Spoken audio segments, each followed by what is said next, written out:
Hello, gamers. This is John, host of Video Games in the World. So, this week is E3, and we all love E3, ladies and gentlemen, because we are ready to see trailers of games we have been anticipating and also other teasers as well of pretty awesome games, and hopefully get to see some games either rebooted or a sequel to another game. To gamers, E3 is like the most important time of the year, much like San Diego Comic-Con, New York Comic-Con, a lot of other conventions. And also for LGBT gamers, there's Gamer X, which is going to be in New York City this year. Okay, so here's the thing, ladies and gentlemen. An indie game developer, Tim Soret, revealed his sci-fi video game the last night, and it received widespread acclaim and praise at E3. Of course. Now, when I started trying to do some news for video games in the world, not only episodes of my web series, but also VGATW latest news and talks and all about it, but I vowed to never talk about this person when I first started this, or you know who's known for her Tropes versus Women series, because those two and the other one who writes Anita's episodes are the kind of people that are constantly harping about more privilege all the time. Okay, now, not everybody is happy about the attention that this game is getting, but of course, the game has received widespread acclaim, combining 3D and retro pixel graphics. The game's quote-unquote post-cyberpunk aesthetics impressed gamers and game developers alike, who shared their excitement across social media, and I think that game looks phenomenal to me. I was like, wow, that game looks awesome. Alright, so here's the thing. One person is leading the brigade to ruin Soret's reputation, Zoe Quinn, a game developer who once lobbied for the UN to censor free speech on the internet to prevent cyber violence. And she is also infamous for the whole Gamergate situation in 2014. Yeah, probably she's jealous because her game, Depression Quest, was not successful. As if it was a game, of course. Now, Quinn, she castigated Soret at his project over his decision to stand against the so-called preachy progressive social justice ideology. Now, this kind of ideology is a kind of a thing that harps about more privilege all the time. So he made statements critical of feminism and outrage culture and expressed his disdain for identity politics.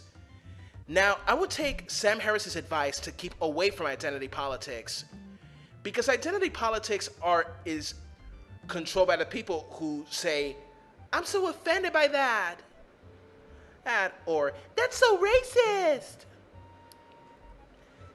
and the kind of thing that weaponizes political correctness.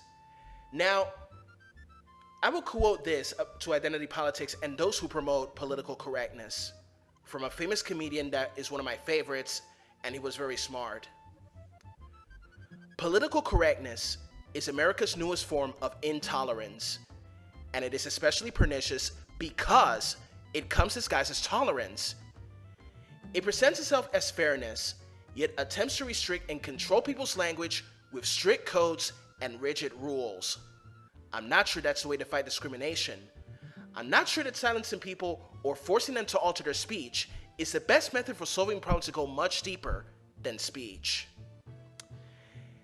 And also, Mr. Soret, he tweeted once, "People who blame art and entertainment for society's ills are always on the wrong side of history."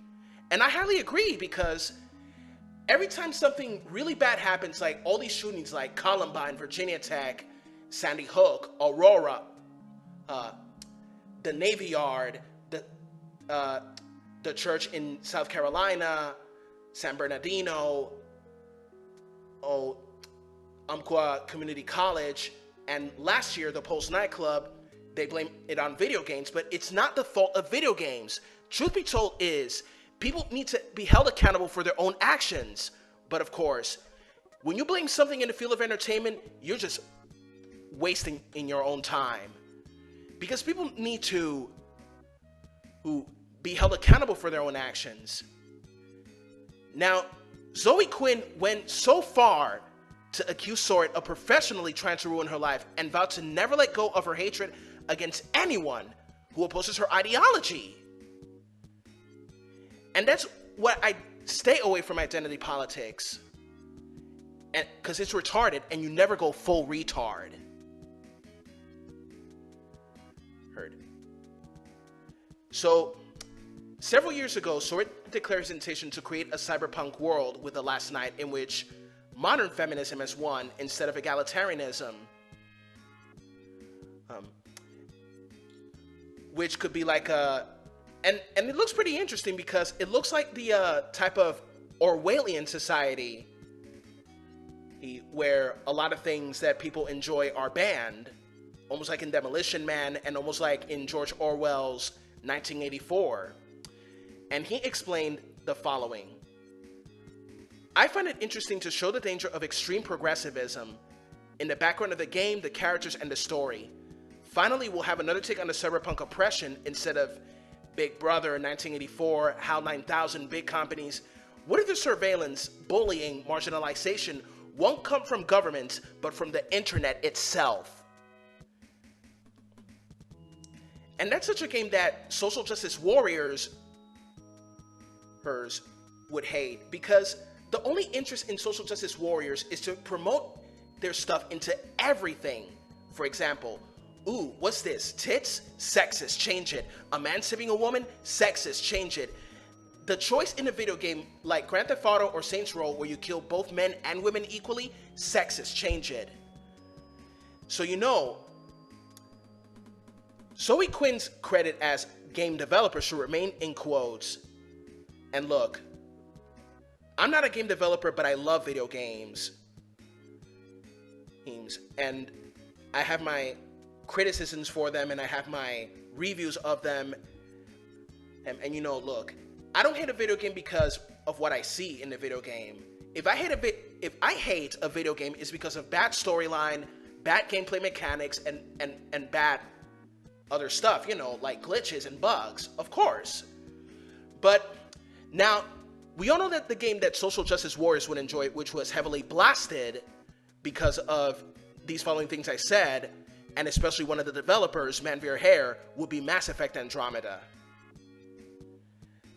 So, I know what you guys are going to say about this. Now, if you have something to say about the whole thing with Zoe Quinn and Tim Soret, just comment, rate, and subscribe.